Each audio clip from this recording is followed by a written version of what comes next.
Урматтуу мекендештер, баарыңыздарга дагы бул жолу YouTube'дан көрүп кубанычтамын. Көптөгөн суроолор биздин комментарийге, Telegram каналга келип атат. Негизги суроо бул амина приложениясы болуп атат. Ушул амина приложениясы боюнча сиз көптөгөн көргөн видеолоруңуздан албаган маалымат мен бүгүн айтып берейин деп турам. Бул тараган маалымат каяктан чыгып атат, эмнеге чыгарып атат, ким тарабынан чыгып атат. Кой десем ал Telegram'dan комментарийде ушул амина тууралуу кыскача Instagram'дан чыккан видеолорду кассеттеп чыгарып атасыздар. Блогердикин чыгарып атасыз, активистин чыгарып атасыздар, блогер эмесин чыгарып атасыздар. Кыскасы азыр көптөгөн биздин лайк топтой албаган, актив топтой албаган Instagram'дагы мида блогерлер баарыбыз ушул амина тууралуу приложение жаңылык чыгарып, билгенин билбегенин баарын айтып видео чыгарат. Ушул видеону аягына чейин көрсөңүздөр, биз амина приложениясы тууралуу мен кеңири сиздерге айтып бермек үчүн жанагы себептерин, эмне себептен, кандай эмеси бар, кимдер аны ачыш керек, кимдерге андан кийинчерээк ачса болот. Мына ушул суроолорго толук жооп бермек үчүн андыктан урматтуу мекендештер, ушул биздин видео лайк басабыз, каналга подписываться болобуз, жана описанияда турган ссылка аркылуу биздин закрытый Telegram каналга кирип, биздин катарыбызга кошулабыз жана биздин мындайча айтканда мигранттардын билимдүүлүгүн чогуу өнүктүрөбүз. Урматтуу мекендештер, амина деген мына ызычуу каяктан чыкты? Амина деген тынч эле жүргөндө биз ошо тестовый режим чыкты деп туруп бир сайттан маалымат чыкты. Ал маалыматты окуп алып туруп анан түшүнгөн деле, түшүнбөгөн деле барып видео чыгарып атат. Аминаны 15 августта Комсомольская правда гезитине Антон Игнатов деген азыркы биздин Сахарова деп билебиз, миграционный многофункциональный миграционный центрдин генеральный директору ушул амина приложениясы тууралуу маалымат берип атат. Эми негизи приложенияларды чыгарганда муну башка органдар чыгарат. Негизи бул Министерство развития деп ушундай бир башка министерство карайт. Анан бул ошол миграционный центрдин эле директору ушинтип маалымат таратканы мен өзү таң калдырыштуу болуп атат. Ал эмне деп атат? Давайте ошону карайлы азыр, демонстрация кылабыз. Интервьюсунда эмне деп атат? Карайбыз, 15 август 2025 берип атат. В Москве и Московской области с 1 сентября вводится в действие новый механизм учета иностранных граждан, прибывающих в безвизовом порядке. В рамках эксперимента, проводимого согласно федеральному законодательству, мигрантам потребуется установить специальное мобильное приложение амина. Потребуется, давайте талап кылынат деп атат. Бирок эксперимент деп дагы бул жагын айтат. Эксперимент болгондо мыйзамда бул талап кылынбаш керек, бул добровольный болуш керек. Бул биринчи маселе. Анан берилген маалыматты карайлы, урматтуу мекендештер. Разработанное приложение представляет собой комплексный сервис для трудовых мигрантов из стран с безвизовым режимом. Как пояснил генеральный директор ГБУ многофункциональный миграционный центр Антон Игнатов, мобильное приложение Амина является частью системы специализированных сервисов для прибывающих в Московский регион трудовых мигрантов из безвизовых стран. Баягы эле сөздөрдү кайра алчак да. Негизгиси он упростит постановку на учет и позволит иностранным гражданам дистанционно уведомлять правоохранительные органы о месте своего фактического нахождения. Урматтуу мекендештер, бул жерде көптөгөн биздин жанагы өчүрүттөр, катуу текшерүүлөр, рейдтердин ушул жерде жандармага жазылып турат. Булар бизге потребность жаратып атат да. Биз азыр бир оңой эле бир приложение чыгып калса, ошо менен давайте таштап койсок, оңой болуп калат дегендей бир ушундай бизге саясат жүргүзүп атышат да, биздин мээбизди куюп атышат буларчы. Аны уже куюп бүтүштү, биз уже бүтүп атабыз. Шашылып бизге ушул амина деген приложение чыкса, бир нерсе чыкса, ошо менен таштап койсок, регистрация жасап эле жүрө берсек, себеби биз өчүрүп күтө берип жатадык. Так, булар айтат ошо постановка на там система, постановка на учет деп атат да. Бул постановка на учет деген постановка на миграционный учет да. Бул регистрация маселеси да. Ошол жөнүндө айтып атат урматтуу мекендештер. Дистанционно уведомлять деп атат. То есть барыштын кереги жок деп атат да. Жылгап калат экенбиз дегенде бизде түрү калтырып атат булчу. Андан кийин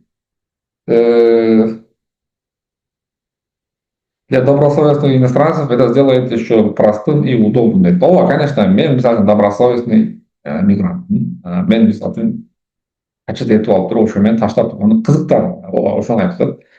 Давайте дагы ылдыйраак түшөбүз. Эң бир мындай чечүүчү жеринде кандай десем, чечүүчү жери, бизге керек болгон жерин мен сизге баса белгилеп айтып кетейин ушул жердечи.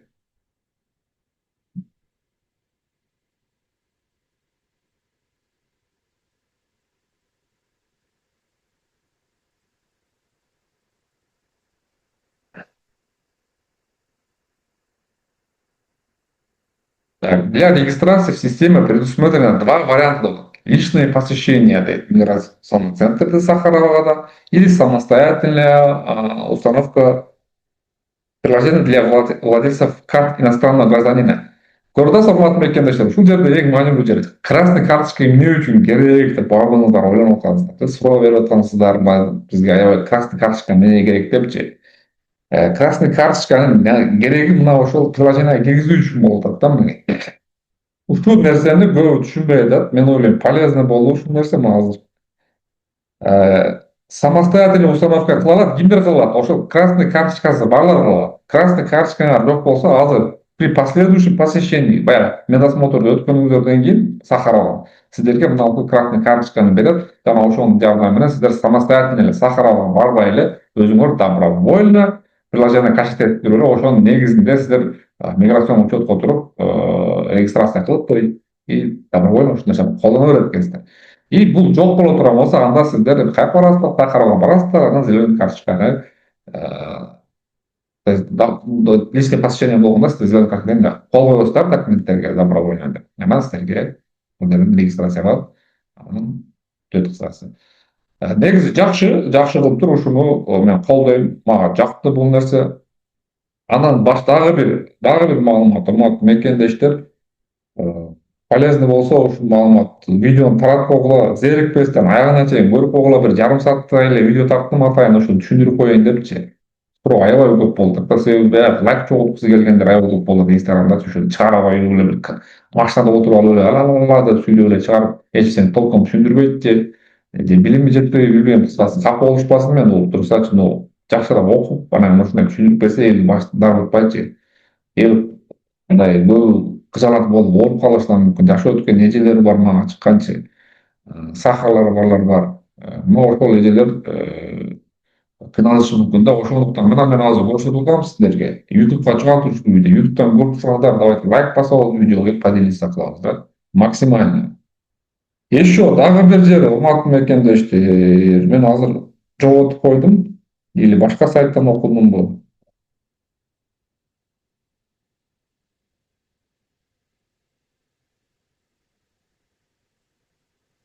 Да, мен башка жактан окуптурмун.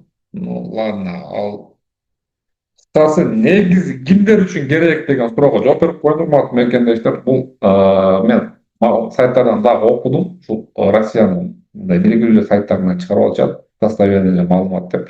Бул биринчи чыкканда иштейин деп келгендер үчүн чыгат булчу. Иштейин деп келгендер үчүн чыгат дагы.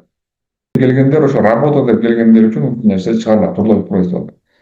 Андан кийин булар убакыт өткөндөн кийин 90 күнгө жөн эле жанагы иштебей эле жөн эле келгендерди дагы отслеживать этип атат. Ошолар да отдельный регистрация болушат да. Отдельный регистрация болушат.